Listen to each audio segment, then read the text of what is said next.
আল্লাহর নবী কোরআনের তেলাওয়াত করে, মক্কার কাফেরেরা কোরআনের তেলাওয়াত বন্ধ করে দিতে চায়। মক্কার কাফেরেরা কোরআনের তেলাওয়াতকে তারা শুনতে চায় না। মক্কার কাফেরেরা আল্লাহর নবীকে সহ্য করতে পারে না, নবীজির নবুয়তকে অস্বীকার করে। মক্কার কাফেরেরা এসে আল্লাহর নবীকে বলল, মুহাম্মদ তুমি তোমার কোরআন তেলাওয়াত বন্ধ করো, তুমি তোমার কোরআনের দাওয়াত বন্ধ করো। মক্কার জমিনে আমরা তোমাকে কোরআনের দাওয়াত দিতে দিব না, কোরআনের তেলাওয়াত করতে দিব না। আল্লাহর নবী বললেন, এ মক্কার কাফেরেরা শোনো শোনো, এই কোরআনের আওয়াজ, কোরআনের তেলাওয়াত কোনোদিন বন্ধ হবে না। তোমরা যতই ষড়যন্ত্র চক্রান্ত করো না কেন, তোমরা কোরআনের আওয়াজ বন্ধ করতে পারবা না। এর কারণ হলো, ইন্না নাহনু নাযালনা যিকরা ওয়া ইন্না লাহু লাহাফিজুন। আল্লাহ রাব্বুল আলামিন এই কোরআন নাজিল করেছেন, আর এই কোরআন হেফাজত করার দায়িত্ব আল্লাহ নিজ হাতে গ্রহণ করেছেন। ঠিক কিনা বলে? এই কোরআন আল্লাহ নাজিল করেছেন। কোরআন হলো আল্লাহর জবানের কালাম। এই কোরআন আল্লাহর জবানের কালাম। হাদিস শরীফের মধ্যে এসেছে, বান্দা যখন কোরআন পড়ে সরাসরি আল্লাহর সাথে কথা বলে। আল্লাহু আকবার। বান্দা যখন কোরআন পড়ে সরাসরি আল্লাহ তাআলার সাথে কথা বলে। কথা সুবহানাল্লাহ। আল্লাহর নবী সাহাবায়ে কেরামদেরকে বলতেছেন, ও সাহাবীরা, এই দুনিয়ার জমিনে আল্লাহর কিছু পরিবারভুক্ত বান্দা আছে। সাহাবায়ে কেরাম জিজ্ঞেস করলেন, ওগো আল্লাহর নবী, কাদের এত কপাল ভালো, তাদের কাদের এত খুশনসিব, যারা কিনা আল্লাহর পরিবারভুক্ত বান্দা।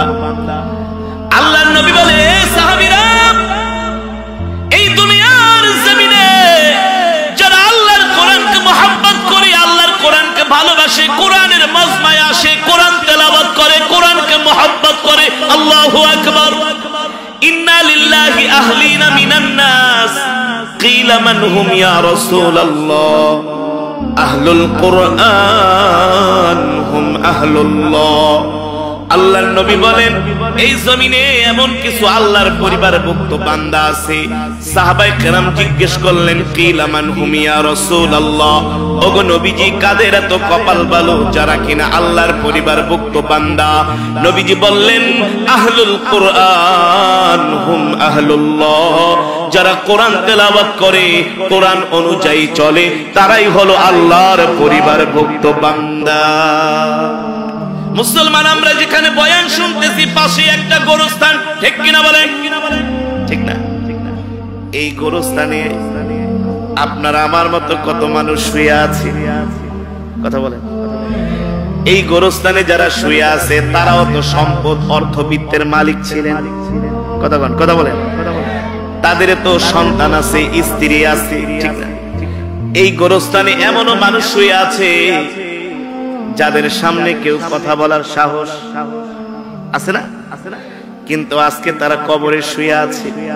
হয়তোবা তারা 10 বছর আগে গেছে, আমরা 10 বছর পরে যাব। এটাই, এর চেয়ে আর বেশি নাকি থাকতে পারবেন?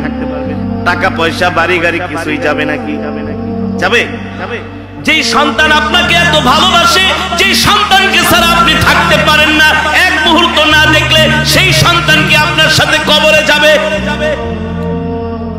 যেই স্ত্রীর সাথে 40 বছর সংসার করলেন, কেমন ভালোবাসা! স্বামী স্ত্রীকে ছাড়া রাতে খায় না, রাতে স্ত্রীও স্বামীকে ছাড়া রাতে ভাত খায় না। ঠিক কিনা বলেন? কত সম্পর্ক! কিন্তু এখন যদি মারা যান, স্ত্রীকে যদি বলা হয়, তুমি তোমার স্বামীর লাশটা একা একা পাহারা দাও, কথা বলেন, কথা বলেন, স্ত্রী বলবে, এটা ডেড বডি, আমি এখানে একা থাকতে পারবো না, আমার ভয় হয়। ঠিক কিনা বলেন? অথবা সন্তানদেরকে যদি বলা হয়, তোমার বাবা কবরে শুয়ে আছে, যাও যাও যাও, অন্ধকার রাত্রে একটু যায় বাবার কবরটা একা একা জিয়ারত করে আসো, বলবে আমি যাব না, আমার ভয় লাগবে। ঠিক কিনা বলেন? তাহলে মুসলমান, আল্লাহ রাব্বুল আলামিন বলতেছেন, কুল্লু নাফসিন যায়িকাতুল মাউত, প্রত্যেকটা মানুষকে মৃত্যুর স্বাদ গ্রহণ করতে হবে, প্রত্যেকটা মানুষকে মরতে হবে। আল্লাহ রাব্বুল আলামিন বলেন ওয়া ইন্নামা তুওয়াফাউনা উজুরাকুম ইয়াউমাল কিয়ামা, আমি আল্লাহ হাসরের ময়দানে তোমাদের পাওনা দাওনাগুলো বুঝিয়ে দিব।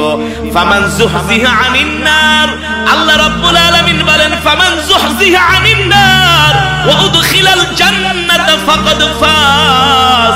আল্লাহ রাব্বুল আলামিন বলেন নবী দুনিয়ার মানুষদেরকে বলে দেন, দুনিয়ার মানুষ মনে করে তাদের টাকা পয়সা বাড়ি গাড়ি অর্থবিত্ত ক্ষমতা এটাই হলো তাদের জীবনের সফলতা।